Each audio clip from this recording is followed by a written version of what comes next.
Contato agora é com o professor, doutor Domingos Sávio Zainag. Domingos Sávio Zainag. Ele está em São Paulo, faz contato conosco, conexão com a capital paulista, já está aí na nossa live. O professor é especialista em ciências humanas e fala muito sobre a gentileza, tem um livro sobre isso, já vamos falar sobre ele, mas a gente convidou justamente nesse momento de diálogo crivado de polarização nesse país. Eu queria abordar com o professor se é possível a gente dialogar sobre política de forma saudável, de forma gentil. Professor Domingos Sávio, boa tarde, seja bem-vindo à Conexão Guaíba. Muito obrigado por nos atender. Boa tarde, eu que agradeço o convite. Já está sendo uma alegria falar com você e com seus ouvintes, pode ter certeza.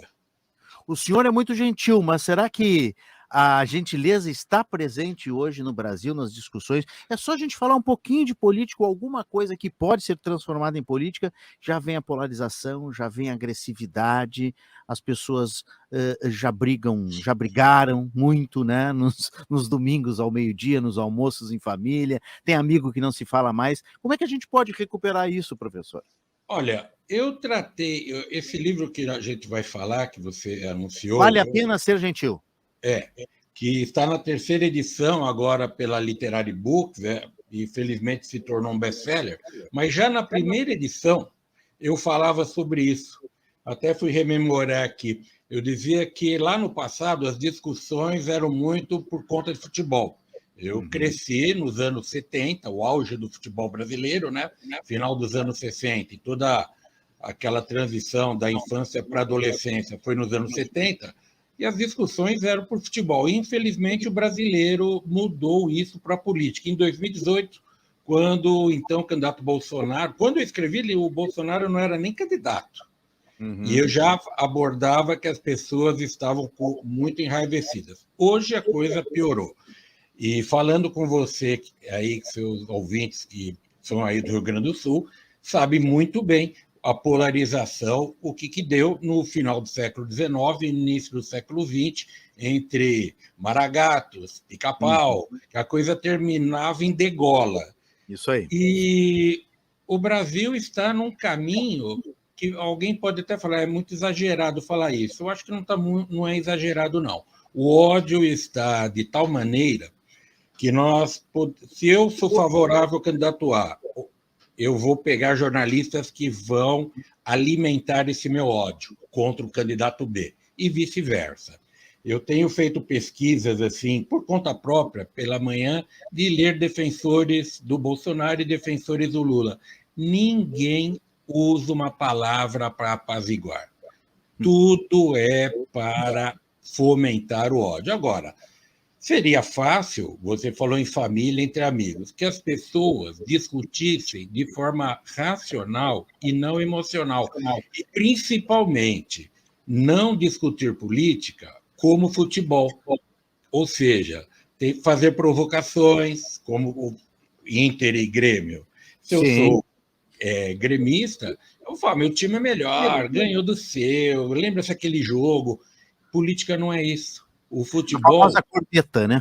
Então, o futebol, por mais que a gente goste, e você está falando com alguém que foi conselheiro do Corinthians até 31 de dezembro. Eu amo o futebol, mas o futebol não vai mudar a nossa vida. Agora, a política vai. Então, nós temos de ter cuidado.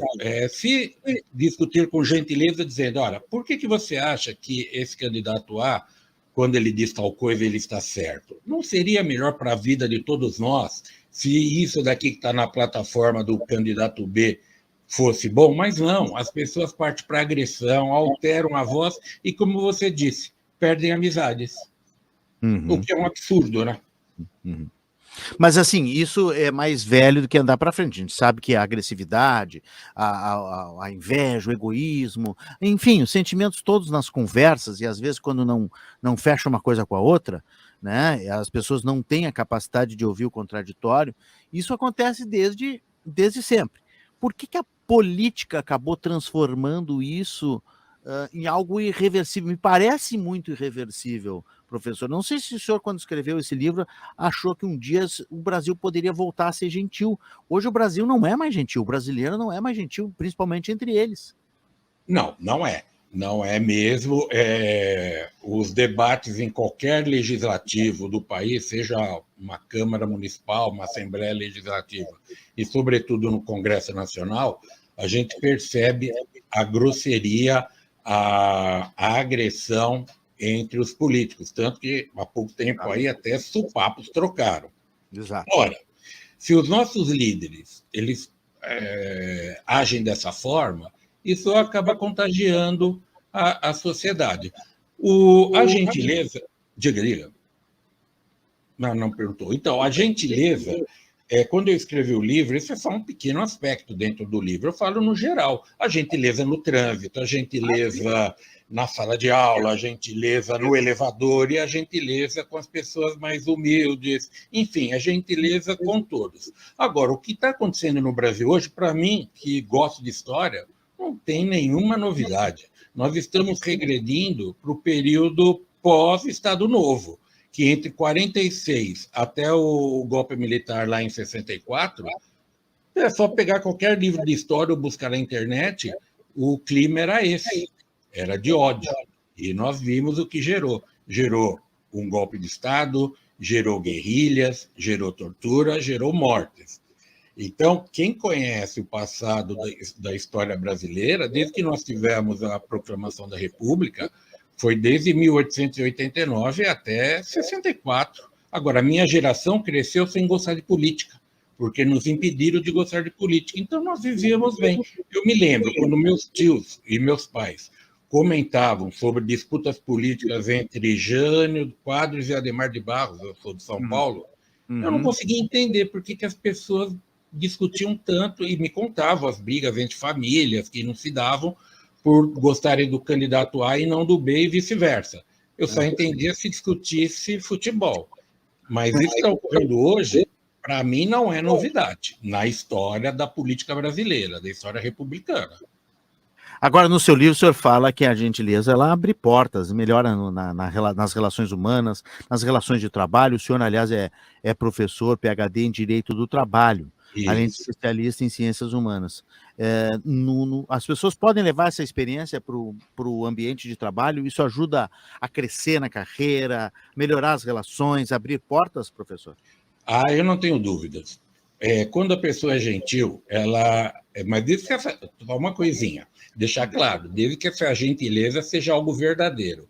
Porque se for uma gentileza que você faz buscando ter algum ganho, ela não vai dar certo. Mas tornar-se uma pessoa gentil, ela abre portas. Abre portas, com certeza. Você dentro de uma empresa, né, no ambiente corporativo, como se diz hoje em dia, a pessoa gentil e capaz, ela tem aí mais que meio caminho andado, mas aquela gentileza com todos, não só com o superior hierárquico, não só com o chefe. Não puxa-saco só do patrão. O puxa-saco. Esse daí até o bajulado, ele sabe disso. Ele sabe disso. E ele, na hora do vamos ver, ele vai procurar alguém que, além de ser capaz, tenha todo esse trato social. Uma outra área que eu gosto muito de falar é da inteligência emocional, e tem muito a ver com a gentileza. A pessoa que age com gentileza, ela tem domínio dos seus sentimentos. Ela não entra em disputas, em discussões estéreis, que às vezes alguém dentro de uma empresa está ali na boca do gol, está ali na marca do pênalti, né, para ter uma promoção, ela acaba se destemperando com alguém e é grosseira. E hoje, a inteligência emocional, ela é muito bem vista dentro das empresas. Eu acho que um caminho muito bom para praticar a inteligência emocional é sendo gentil. Um vendedor, você acha que um vendedor que não é gentil, ou um comerciante que não seja gentil, ele tem possibilidades de se dar bem? Não. E, na verdade, todos nós somos vendedores, né? Eu sou advogado, sou professor. Como advogado, eu estou vendendo o meu serviço, eu tenho que me mostrar gentil, ter interesse verdadeiro, isso para mim é fácil porque eu tenho, né? Como professor, para você ter ideia, anteontem eu completei 38 anos de magistério de forma ininterrupta. Eu garanto para você, inclusive já dei aula aí no Sul, eu nunca discuti com um aluno sequer, isso só me abriu portas, um monte de amigos, prêmios e indicações. Aluno que me indica clientes que ele fala, não, professor, vamos fazer, como advogado, vamos fazer esse processo juntos, eu preciso do senhor num processo. As portas foram se abrindo, as faculdades me convidando, e eu não guardei isso para mim. Eu coloquei no livro para que milhares de pessoas tenham também a possibilidade de terem a vida mais leve, mais fácil. Então, abre portas e eu sou testemunha disso. Muitas coisas que eu consegui em razão de ter sido uma pessoa gentil com o meu semelhante. Que maravilha. Nós estamos conversando com o doutor e professor Domingos Sávio Zainaghi. Ele está em São Paulo e está lançando a 3ª edição do livro Vale a Pena Ser Gentil. Agora, professor, insistindo um pouquinho mais na relação da questão política, porque eu sofro na pele esta questão, porque eu sou mediador de debates, né, no programa, na televisão, né, e a gente convida a esquerda, convida a direita, e a gente tem tido, além de um problema real, assim, ao vivo, na hora, no momento em que estão discutindo, estão deixando a gentileza de lado, e isso é muito ruim, porque não conseguem ouvir o contraditório, porque não conseguem fazer contraponto com qualidade, com argumentação, né? Sempre descamba para algum lado, como o senhor disse aí, o senhor lê de manhã e vê que os dois lados utilizam artifícios extremamente fora do grosseiros. Fora de algo equilibrado, né? Descambam para a briga. Agora, a gente tem visto um outro fenômeno, professor. A gente não tem conseguido convidar os dois para a mesma mesa. A reação da esquerda sempre diz, não, com fascista eu não discuto, eu não debato. E a reação da direita, a mesma coisa. Não, com comunista eu não debato. Eles são radicais demais e tal. Então, o debate está em extinção. O debate de ideias está em extinção. E esse é um outro problema que está advindo disso. Eu concordo com você. E sabe o que me deixa triste e preocupado? É que a gente não tem alguém de centro, alguém equilibrado, alguém que vem e diga, olha, nem todo cara de direita é fascista. Até porque o fascismo é um negócio muito complicado, as pessoas chamam o outro de fascista, não sabem o que é. E o comunista também. Nem toda pessoa de esquerda é comunista, não quer tirar os bens dos outros, não quer colocar moradores de rua para morar na tua casa. Não é? Essa é a verdade, né? Até porque aqui em São Paulo ia precisar de muitas casas, que a gente tem mais de 50 mil moradores de rua na nossa capital. Mas não é nada disso, nenhum lado é comunista, nem outro lado é fascista, mas é a forma de agredir. E o pior é que quem é chamado de fascista acaba assumindo que é, mesmo sem ser, e o comunista também. Ele não vem defendendo, meu amigo, eu não sou fascista. Veja bem, sabe o que é o fascismo? É tudo no Estado, tudo pelo Estado e tudo pró-Estado, nada fora do Estado. Eu não sou assim, eu sou um liberal. Não posso ser chamado de fascista porque eu sou um liberal. E o outro comunista também deve dizer, olha, meu amigo, eu não estou querendo tomar nada de ninguém, o que eu quero é dividir melhor as riquezas para que os outros também tenham a mesma possibilidade que eu tive. E não dá mesmo para você colocar os dois. Aqui em São Paulo, eu vi um candidato, né, que está nas pesquisas falando grosseiramente do outro. Agora, chegaram para ele aqui, não, esse daí é um ladrão, não sei o que lá. Quem vota nele, gostou. Quem não vota, pegou mais raiva. Eu não quero nem ver na hora que chega debate. É bobagem assistir debate. Sinceramente, eu sei que eu não estou querendo tirar telespectador seu ou ouvinte seu, mas é bobagem, porque ninguém fala de propostas e projetos para a nossa vida. Só ofende daqui, ofende dali. Eu quero saber como é que vai ficar minha vida com o imposto, como é que eu vou pagar menos impostos. Exato. Será que eu vou ter uma assistência médica de qualidade que eu posso deixar de pagar minha assistência à saúde? Será que as estradas vão melhorar? Não, aí só fica falando, você roubou, mas você também roubou, porque você é isso, você é aquilo, não leva a nada. Pois é, nós estamos com a carência, né, de discutir ideias e propostas, né, como o senhor diz, propostas práticas para melhorar a nossa cidade, o nosso estado, o nosso Brasil. É uma pena. Professor, a terceira edição já está nas livrarias? Já na livraria, né, de todo o Brasil, vale a pena ser gentil? Tô uma interrogação, porque eu pergunto, né? E Sim, é eu uma instigo o proposta. leitor para que ele comigo conclua se vale a pena ou não. Eu vou falar já adianto que eu chego à conclusão de que vale, porque vale em todos os sentidos. E eu permeio o livro com muitas histórias minhas, né, que hoje é o chamado storytelling. Eu coloco coisas que ocorreram comigo e que a prática da gentileza me trouxe benefícios, não só benefícios financeiros de colocação, mas benefícios para a saúde. Quando eu vejo essas pessoas com tanto ódio, eu fico com dó, porque elas não sabem o mal que estão fazendo para elas mesmas. Verdade, verdade.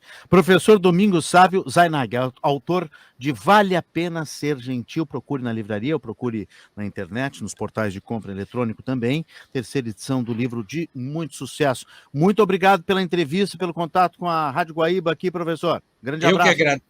Um abraço para vocês, estou sempre às ordens, tá bom? Felicidades, Obrigado pela, amigos. obrigado pela gentileza.